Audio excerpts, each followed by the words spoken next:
right, good evening. We will call to order the Tuesday, January 13th, Timnath Town Council meeting. Ms. Garcia, would you take the roll? Yes. Mayor Robert Oxmacher. Present. Excuse me. Mayor Pro Tem Luke Wagner. Here. Councilmember Jeremy Holt. Here. Councilmember Bill Jenkins. Here. Councilmember Lisa Lake. Here. Very well. Everyone is present to kick off the new year. Happy 2026, everyone. We will begin. Are there any requests to amend the agenda this evening? Yep. Then we will move on to public comment. I don't believe anyone has signed up in advance to speak this evening. Is there anyone present who did not sign up but would like to speak? Right. Seeing no one, we will then move on to the consent agenda, consisting of 6 items this evening. First, approval of the December 9th, 2025 Town Council meeting minutes. Second, resolution number 1, Series 2026, a resolution approving the 6th Amendment to the independent contractor agreement with Service Master for 2026 janitorial services. Third, resolution number 2, Series 2026, a resolution approving change order 1 and work order 2 with Wilson and Company under the Professional Services Master Agreement for General Engineering. Fourth, resolution number 3, Series 2026, a resolution approving the independent contractor agreements with Huska Automotive, Jay's Automotive, and REV Outfitters for on-call vehicle maintenance and light repair services. Fifth, resolution number 4, Series 2026, a resolution approving administrative matters for the town of Timnath. And finally, sixth, resolution number 5, Series 2026, a resolution approving the 2026 Statement of Work and Budget Agreement for municipal law enforcement services with Larimer County. Council, any requests to pull any items from the agenda, or from the consent agenda? Very well. Then is there a motion to approve the consent agenda as read? I move to approve the consent agenda. Is there a second? Okay. Second. Properly moved and seconded. Any discussion? Very well. All those in favor of approving the consent agenda signify by saying aye. Aye. Anyone opposed, nay. Consent agenda passes unanimously. I will move on to mayor and council reports. Let me start with Councilmember Lake. Councilmember Holt. Nothing exciting, just from the feedback that I've gotten, sounds like half of our town has already visited our 2 new restaurants, and they seem to be a pretty big success, so congratulations to 2 of our newest businesses. I myself went to both, enjoyed both of those, so they're good. And then I'd like to keep you guys up to date from our good friends at Respite Care. They're actually going to be moving out of their facility here in the next couple weeks and into their new facility, and I think fully operational within the next 4 to 6 weeks too. So anybody that gets a chance, they were willing and able to take anybody through, but it's a beautiful building, and they're excited to. They'll be able to serve double the amount of kids that they're serving now. So pretty awesome to have them on board. And then the other biggest piece I keep getting, and it's fun to watch, is when's In-N-Out going to be done? So from the looks of it, they're speeding those 2. We got 2 more restaurants coming. So yeah, looking forward to all of that. Very good, thank you. Councilmember Jenkins.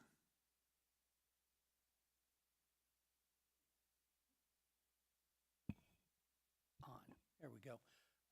Yeah, so with the new year, then NFR, North Front Range Metropolitan Planning Organization, has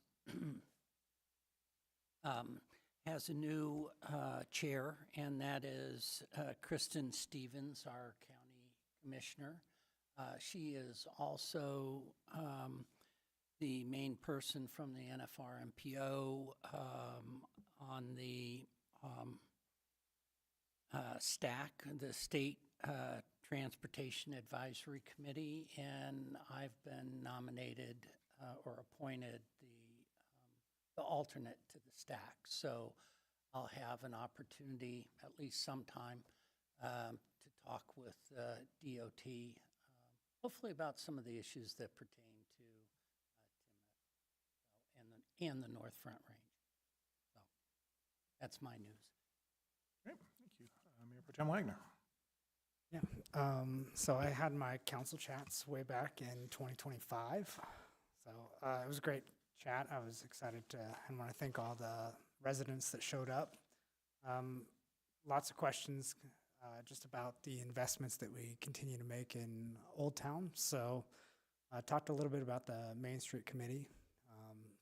Continue to want to point residents to that committee. I think it continues to show the success and the investment we're making as a town in businesses and what we see as the future.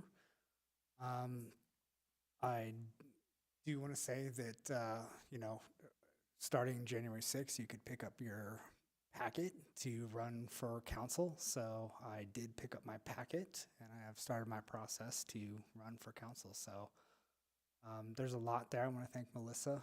I read through the packet. It was very well organized. So I will started my process and I'm excited to get started in that. So thank you.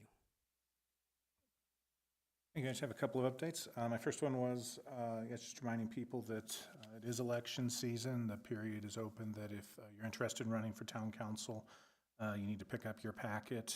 And Melissa, what's the due date that those have to be turned in by? January 26th. January 26th. Some information there. You need to collect signatures and turn those in.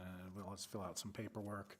I know that Councilmember Lake has made this offer. I think anyone up here is always willing to speak with anyone that might be interested in running, talk about, what the obligations are in terms of time commitments. And I'm also happy to share my experiences in campaigning and whatnot. And I suspect anyone on council would be willing to do that as well.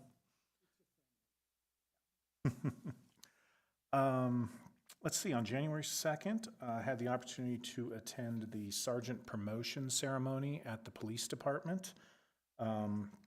So we welcomed to the sergeant ranks Sergeant Getz and Sergeant Cortina.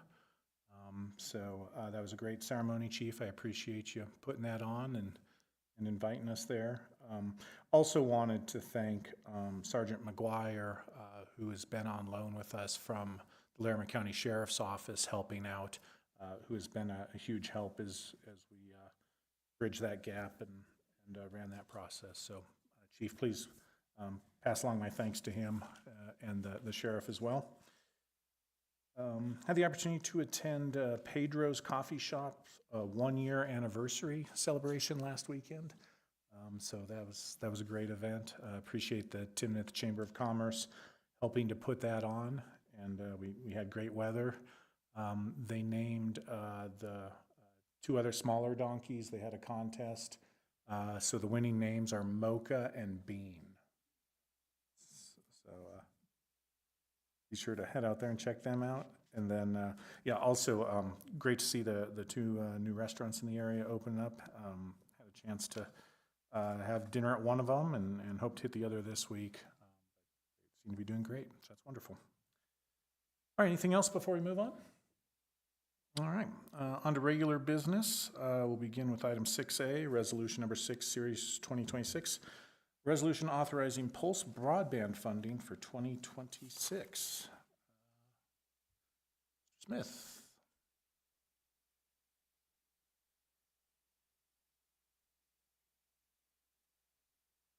Good evening.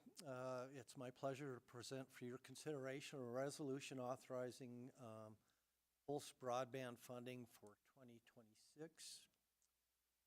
A little background.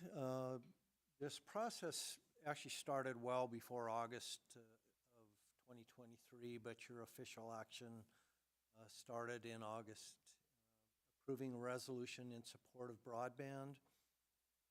Also approving an intergovernmental agreement with Loveland and Loveland Pulse that evening, and then also funding authorization number 1. Since then, in April of 2024 and June of 2025, you subsequently approved authorizations number 2 and number 3 for a pretty hefty amount of money. Tonight, we ask you to consider funding authorization number 4 for $3.1 million. Funding authorization number 4 includes project management and construction management for $230,000.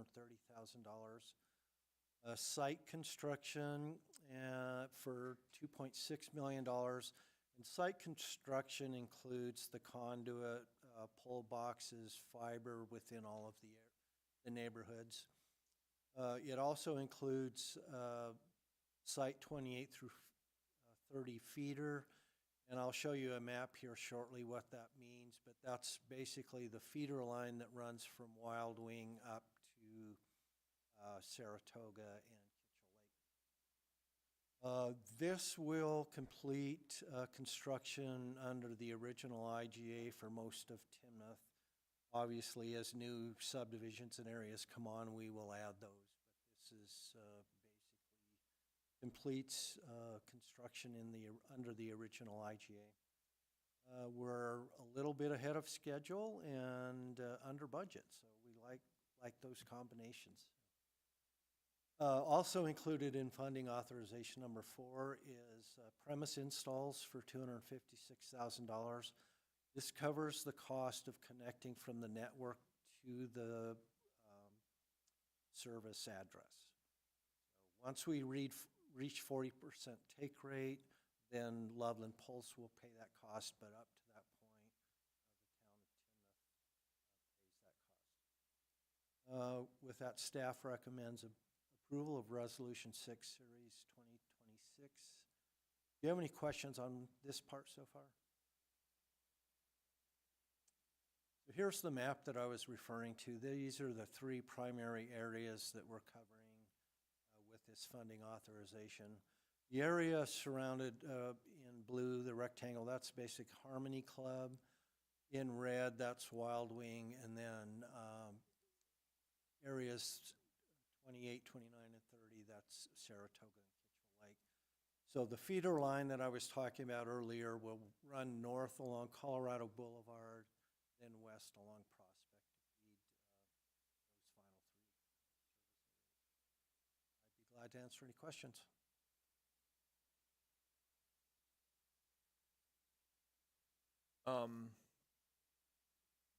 Any idea on timing? Just because it's a common question that we get asked on when it's coming. I happen to be up in that top area, so we get asked all the time of when do we think Saratoga and Kitchell, when Wild Wing? I mean, if the approval of this will, it sounds like you know, from your comment, we're ahead of schedule. You know what that looks like from completing what this initial, when will it all be complete? So the work orders that we have drafted indicated December 31st completion date, so we're hoping to be there before that. Right now, we're in the area 20 in the pink, and we'll be moving over by Beth Key and getting 21 and 22, and then starting in to Harmony Club and so forth. So if I had to guess, up Saratoga, Kitchell Lake, it's probably going to be this fall before we get there. And then how far ahead of schedule are you? I seem to recall it was like the estimates back in '23 was like 2028 for completion of the last phase here. Yeah, I don't have an exact date, but I Yeah, would say at least 8 to 12 months probably when it's all said and done. Yeah, I thought it was the end of '28, so you're way ahead of schedule. And how much under budget are we? I would say at this point, $1 million. What you looked at that too? Yeah, so don't want to get ourselves and jinx us, but yeah, we're about 2.2 million ahead. And I do recall, I didn't look up the numbers, but I think it was like 4 or 5 year build out. Right. Just started last year, so we're really doing great. And I think a lot of it's the weather, you know, with the winters where it's been not as harsh. We've been able to accelerate things here. So again, I think we're way ahead of schedule. And where do you think I mean, that's a lot of savings. So my question is, where did that come from? How did we save that much? I mean, that's a pretty significant percentage. I know good management, obviously, but you must have some thoughts on how we managed to save that much money so far. Well, so those original figures are estimates. They pulse in Ditesco and the other contractors all estimated what it would cost to complete the sites and complete those areas. And in reality, they're just coming in under budget, so it's Yeah, that's costing one- less it's- than they had estimated. Yeah, it's wonderful because usually the estimates are low Yeah, and things go over budget I- rather than under. So yeah, that's great for taxpayers at Timnath. I agree. What about the take rate? Where are we at with that? On average, it's been running around 20%. So it ebbs and flows as you bring a new area on. Obviously, it decreases, but it's been pretty steady at about 20%. We had a conversation yesterday about when we might reach 40% take rate. It took Loveland 5.5 years to get to 40%. After take rate. completion or from, But when an area came on Yeah. into service, it took them 5.5 years to get to 40%. And we talked yesterday, it might take us 4 or more in each of these areas to get to 40%. All right. Any more questions? All right, then is there a motion to approve the resolution approving independent, oh, that's not the right one. Yeah, I got lost there. Is there a motion to approve the resolution authorizing Pulse broadband funding for 2026? So moved. Second. All right, discussion. Councilman Lakes, your motion? I'm just excited that time-wise, we're ahead, budget, we're ahead, and I know this has been a long project, so knowing that the end is in sight is exciting. Yeah, I mean, I've been very supportive of bringing fiber to Timnath since the beginning. I think it has the potential for a big impact on everybody's lives and businesses, and makes us future ready. So it was a smart thing to do, I believe, and will pay off in the long run. So glad to see it completing, hopefully by the end of this year. Mayor Pro Tem. I just want to congratulate staff and our contractors for the great work they're doing on this project. I hope we have continued success because I just hear great things about Pulse, and I subscribe to their newsletter, and I saw they recently won an award for the top gaming internet service provider. So I would just encourage any of our residents, if you haven't tried Pulse, it's definitely worth your dollar. I will be in support of this as we continue to provide one of the best ISPs to Northern Colorado and the nation. Yeah, I'll share all these thoughts. Pulse has been just such a terrific partner. I've been really impressed with their communication. I've been impressed with their responsiveness. It's great that they come out to all the town events to help answer questions and make sure everyone knows about the product there. Huge thanks to staff, Justin, Earl, and the whole team. Just terrific job managing this and keeping it moving forward. It's great that we're so far ahead of schedule and under budget. Personally, I have the service. I'm definitely paying less than I was with my prior provider. I have had 0 service interruptions in the whole time that I've had it.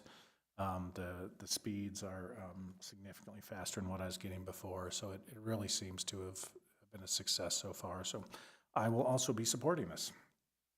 Any other commentary? All right, then all those in favor of approving the resolution authorizing Pulse broadband funding for 2026 signify by saying aye. Aye. Anyone opposed, nay? Passes unanimously. Move on to item 6B, resolution number 7, series 2026, a resolution approving the independent contractor agreement with Next Phase Engineering for the Public Works Safety Action Plan. Meaning.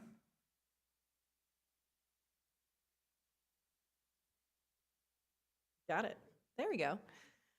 Good evening, council members. We are here today to talk about the Safe Streets for All Safety Action Plan, the Consultants Award.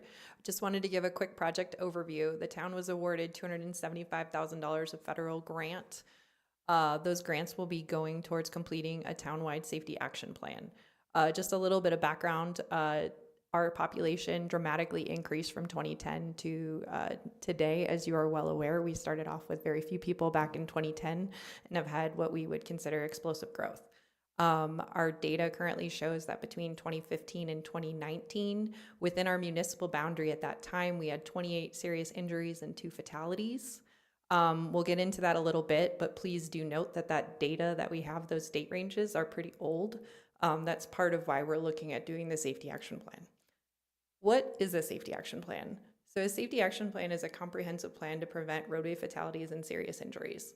It focuses around 7 key components, which we'll be working throughout the process, which includes a leadership commitment from you all, council ordinance or policy to address commitment to zero deaths and serious injuries, goal setting, planning structure, safety analysis, extensive engagement, policy and procedures, project selection, and transparency.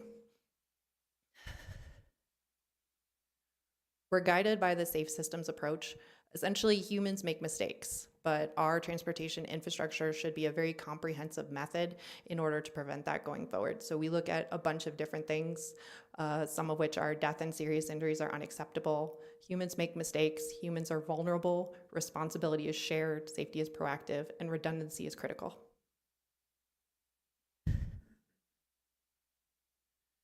The safety action plan for Timnath will include a lot of key elements, some of which are a GIS crash database, screening tools.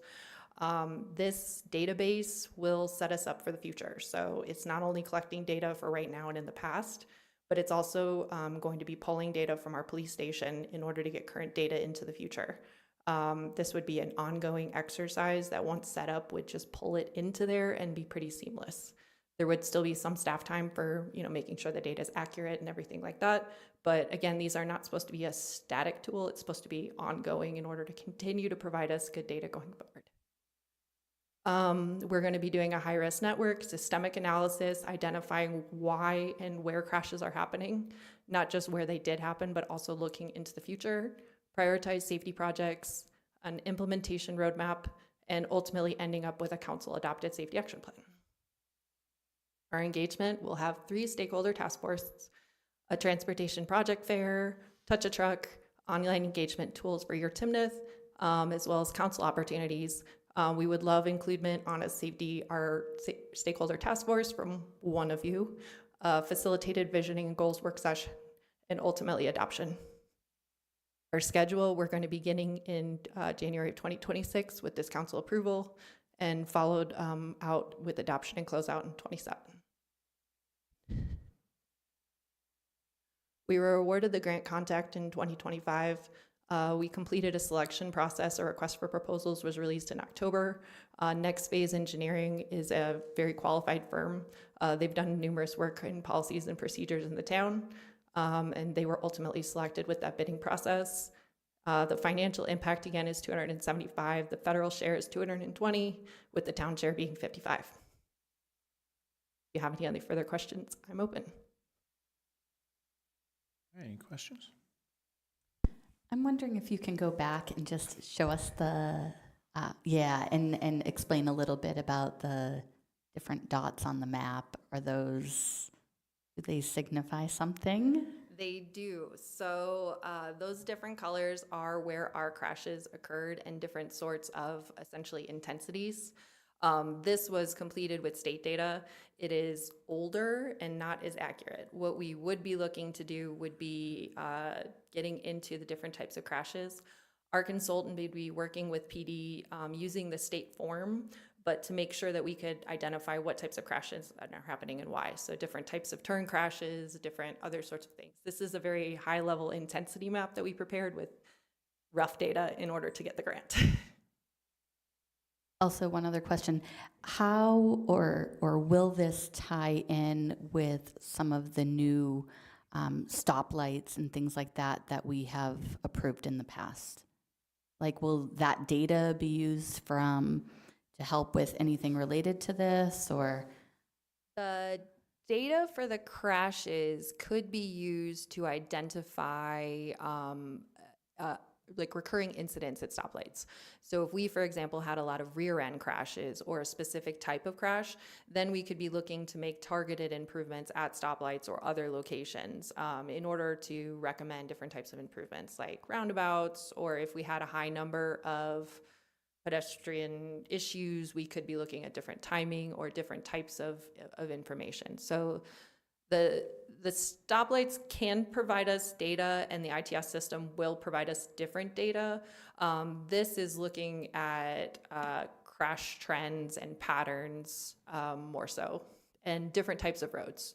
It's not just looking at stoplights, it's looking townwide. So when, pedestrian crossings in parks, 3-lane roads, it looks at a wide range of things, not just like infrastructure improvements, but also like policy, educational materials.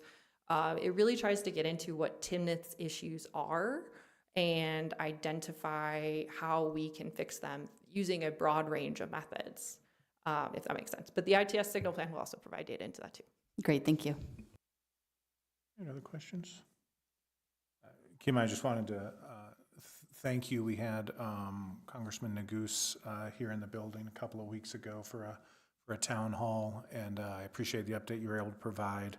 It was nice to be able to share with him, since this is a federal grant, share with him where we were and that we're about to kick this off. So I appreciate the updates you were able to provide there. All right. At this point, is there a motion to approve the resolution approving an independent contractor agreement with Next Phase Engineering for the Public Works Safety Action Plan? So moved. I'm going to give it to Councilmember Jenkins and a second. A tie. Very good. Councilmember Jenkins, your motion, thoughts?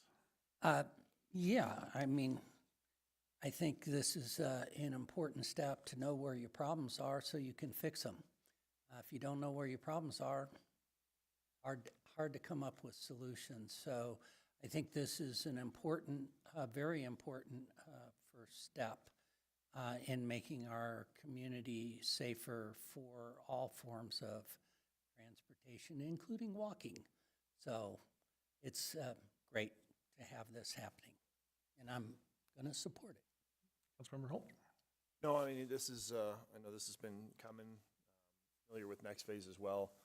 I think not only having this data, but even process in place. I think there's not a person in this town that doesn't want safer roads, not that they're unsafe, but when accidents happen, when injuries happen, I think our town more than any gets involved and wants answers quick. So having the data and information to back it and a plan of attack moving forward is awesome. So I'm all for it. Mayor Pro Tem Wagner? Yeah, I appreciate staff's approach to continuing to make data-driven decisions as we continue to grow and it becomes more complicated. So we'll continue to support as we move forward with these types of strategic initiatives.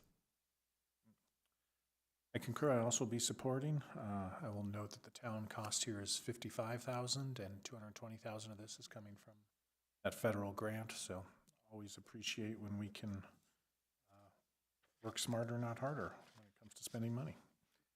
Anything else? Okay. And all those in favor of the resolution approving the independent contract agreement with Next Phase Engineering for the Public Works Safety Action Plan signify by saying aye. Aye. Anyone opposed, nay? Passes unanimously. Thank you. All right.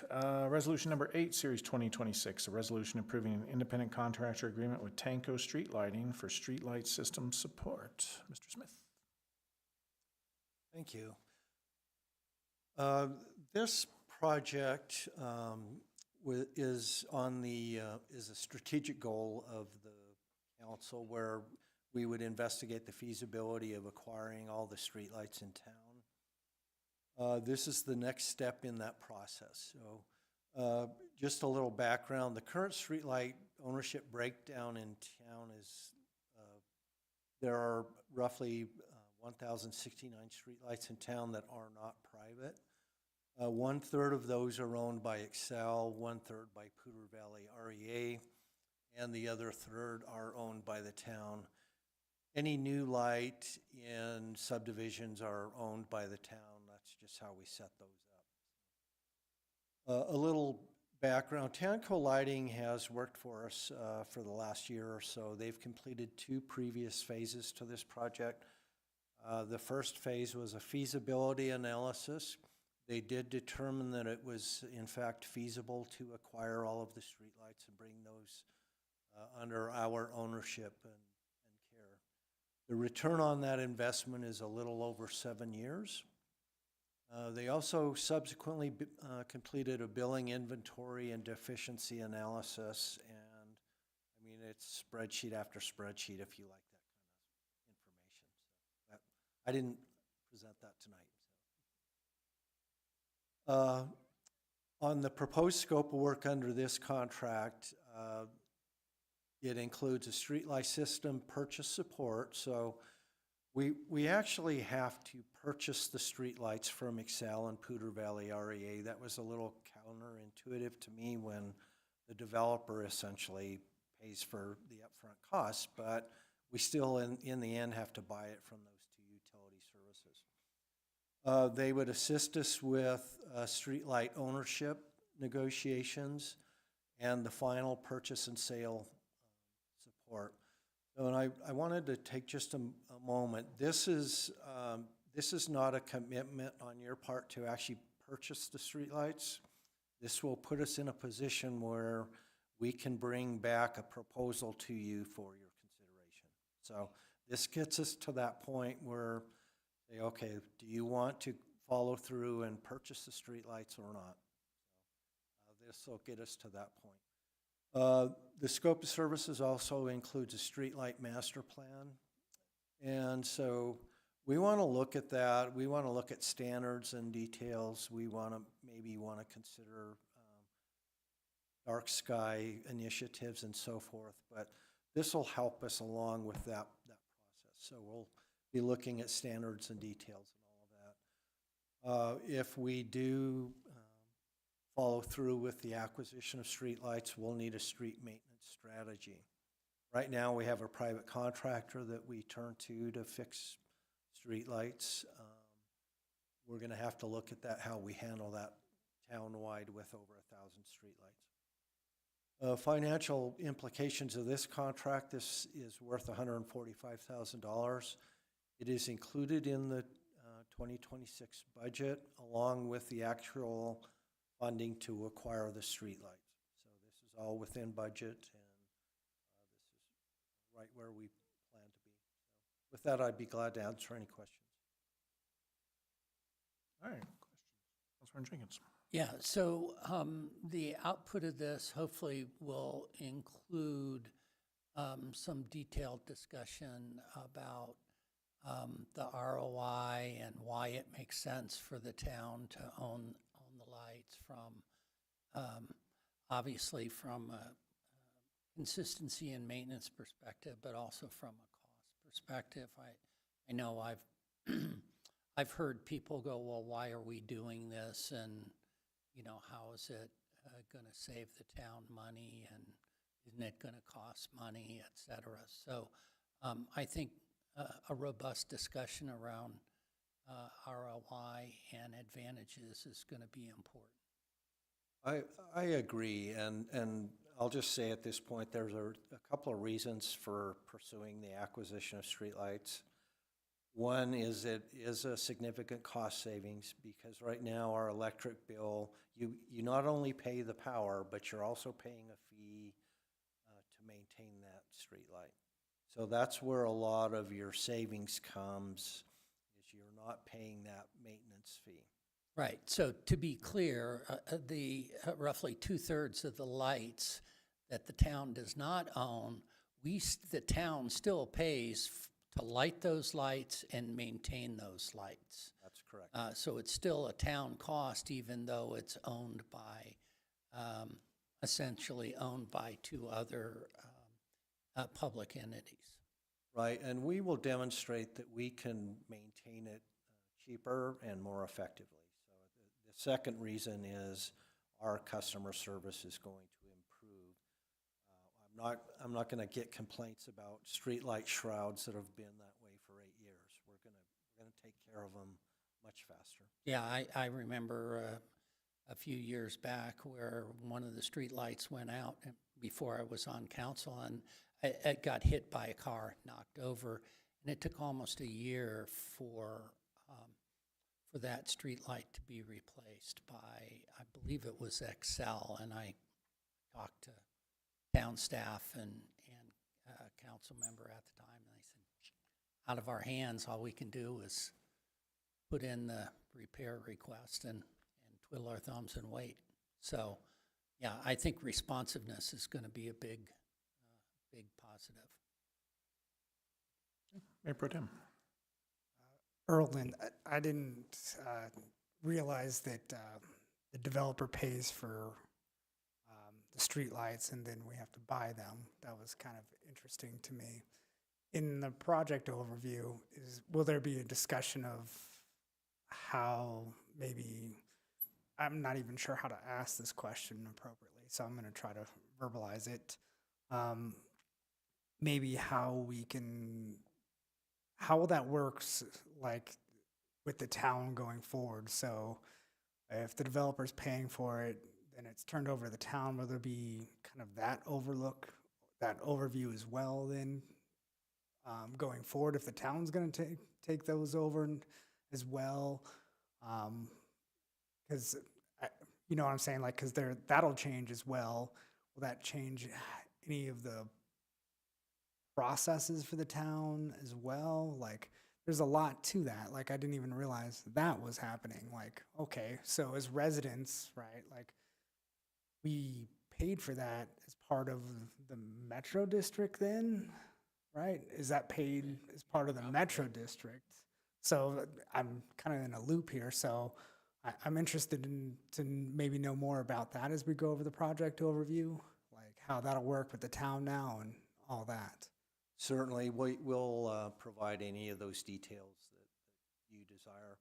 But, and I wanted to reiterate that any new streetlights going in as part of a development, we assume ownership of those. We're not turning those over to. So those are seller. town now. Yes.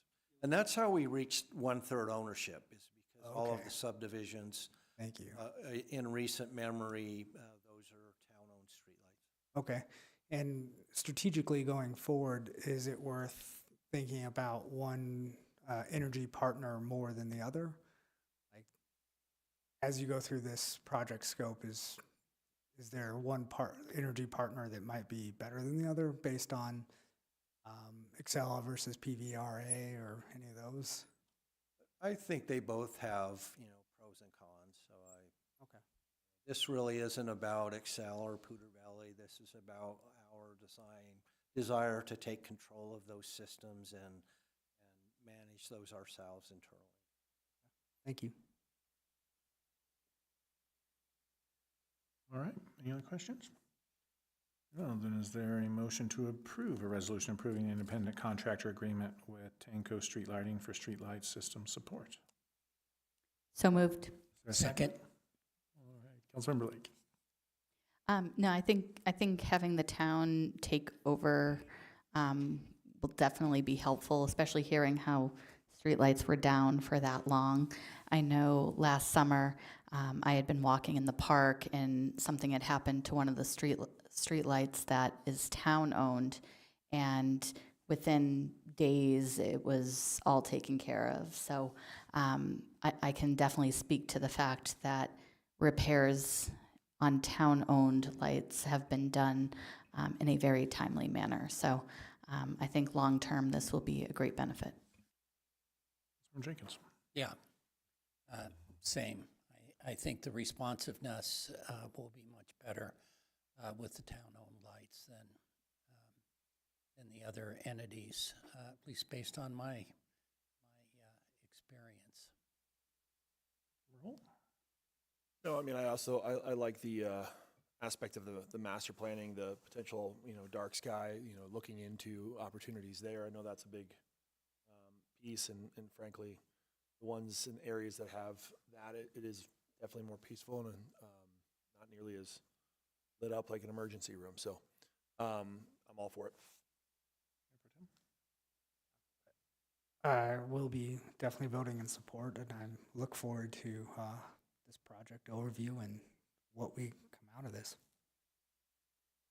I agree. I think this is forward-looking, although the town only has responsibility for a third of the streetlights today, given that all new streetlights are town-owned. Here in 5 or 10 or 15 years, we will already have oversight for the majority of them, and it really, I think, makes sense to at least look at the feasibility of having oversight for every streetlight. I will support it. Very well. All those in favor of the resolution signify by saying aye. Aye. Anyone opposed, nay? Passes 5-0.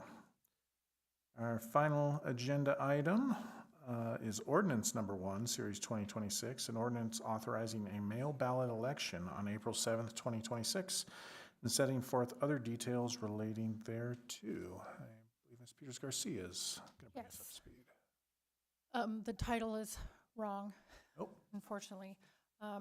This is a first reading, setting public hearing for January 27th at 6 o'clock. So this isn't the public hearing.